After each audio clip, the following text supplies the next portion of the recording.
Kurang dari 24 jam masyarakat Indonesia akan mengikuti pemilu serentak pada 14 Februari besok untuk mencoblos presiden dan juga wakil presiden serta anggota legislatif. Namun ada hal yang harus Anda perhatikan sebelum pergi ke TPS. Kira-kira apa saja kita akan bahas bersama ya pemirsa.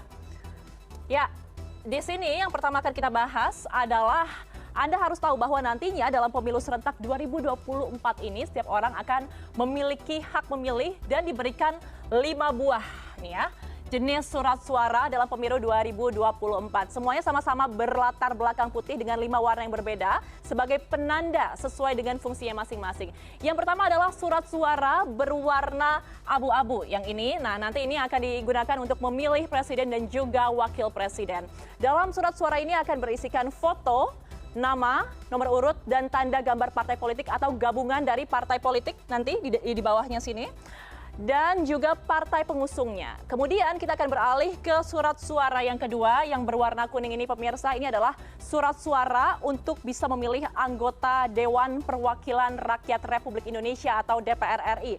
Nah, dalam surat suara yang ini nantinya Anda akan melihat ada tanda gambar partai politik beserta nomor urut dan juga terdapat nomor urut serta nama calon anggota DPR RI. Kemudian kita akan beralih ke surat suara ketiga, ini yang berwarna merah yang di tengah ini, pemirsa, adalah untuk digunakan pemilu memilih anggota Dewan Perwakilan Daerah atau kita singkat dengan DPD yang memuat nomor, foto, dan juga nama calon anggota DPD.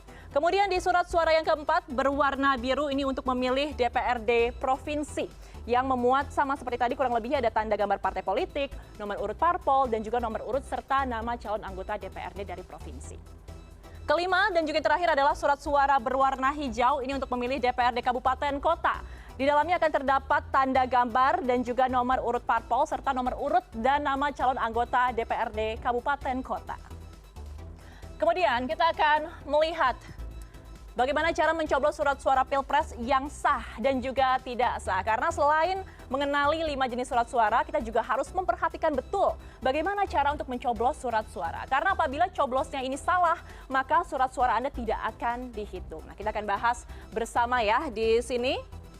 Dari mulai pencoblosan yang sah, ini nanti Anda bisa mencoblos untuk di capres atau cawapres ya, bisa di nomor urutnya, atau kemudian bisa juga digambar, atau di namanya juga bisa, atau yang terakhir caranya itu bisa dicoblos di partai pengusungnya, bisa di keempat titik ini. Atau nantinya Anda juga bisa menggunakan pencoblosan Anda asalkan ada di dalam kotak. Jadi di mana aja boleh asal masih dalam kotak, ini semuanya akan dihitung sebagai suara yang sah. Kemudian kita beralih kepada surat suara yang tidak sah. Seperti apa di sini bisa dilihat ya. Kalau Anda mencoblos lebih dari 1 kali di sini dalam 2 kandidat yang berbeda, maka Anda di sini akan dihitung sebagai surat suara yang tidak sah. Kemudian kalau coblosnya hingga merusak, surat suaranya ini juga akan tidak sah. Dan terakhir, kalau Anda mencoret-coret, suara Anda akan hangus pemirsa. Kita akan melihat kembali bagaimana cara mencoblos calon legislatif di sini. Kita akan melihat ya, ini nomor 75 ada Partai Sayur. Suara Anda ini akan sah jika Anda ini mencoblos hanya 1 saja di beberapa lokasi atau di beberapa tempat. Contohnya di nomornya boleh, atau kemudian di partainya boleh, atau Anda juga bisa mencoblos di nama dari calon legislatif atau di nomor calon anggota legislatif. Ini suara Anda akan dihitung sah. Kemudian jika Anda mencoblos 2 kali di atas sini di partainya, kemudian Anda mencoblos di calon legislatif pilihan Anda, misalkan nomor 3, suara Anda juga akan tetap dihitung sah, tetapi ini akan dihitung sebagai suara caleg pemirsa. Kemudian suara Anda juga akan sah kalau misalnya Anda mencoblos lebih dari 2 kali atau di sini, atau Anda mencoblos 3 atau 4 bahkan di sini, ini juga akan dihitung sah, tetapi suaranya akan dihitung sebagai suara partai. Jadi Anda bisa mencoblos lebih dari sekali.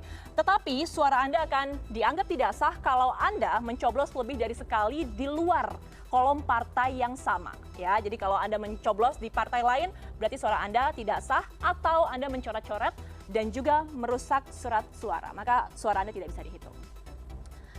Kita akan beralih ke informasi selanjutnya, bagaimana sih cara melihat profil dari caleg 2024. Yang paling penting kan sebelum Anda memilih ini adalah apakah Anda sudah mengenali para calon wakil rakyat yang akan ada di kertas suara Anda nanti.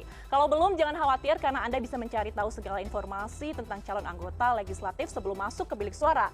Hal ini akan sangat berguna pastinya untuk mempersingkat waktu Anda di bilik suara dan menghindari antrian yang mengular. Setidaknya ada 4 situs resmi yang akan memberi informasi cukup lengkap soal latar belakang hingga rekam jejak para calon. Salah satunya melalui situs infopemilu.kpu.go.id. Dan di dalam situs ini kita akan menampilkan deretan para caleg sesuai daerah pemilihan.